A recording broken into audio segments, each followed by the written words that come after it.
بتحاول تخس ومفيش نتيجة، مش لازم يكون السبب هو الدايت. في سبب تاني ممكن يكون هو اللي مخليك مش عارف تخس وكمان مزودك في الوزن، هو نقص الفيتامينز. خليني اقولك ان نقص الفيتامينز في جسمك ممكن يسبب ان الحرق عندك يقل ويتباطأ بشكل ملحوظ جدا، وده يخلي انه الوزن عندك يزيد او ان انت مهما عملت دايت ما بتخسش. ايه هي الفيتامينز اللي بتأثر على الحرق وعلى زيادة الوزن او ثبات الوزن؟ اول حاجه فيتامين دي. فيتامين دي نقصه بيقلل الحرق جدا جدا، وكمان بيسبب ارهاق وتعب ومشاكل وبيخزن الدهون. كمان فيتامين بي 12 والحديد نقصهم بيخلي ان الاكسجين ما يوصلش للعضلات وبالتالي بيقلل الحرق.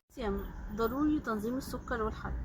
طب الحل ايه؟ الحل ان انت تعمل تحاليل عشان تتاكد انه الفيتامينز والمينرالز مش ناقصه في جسمك.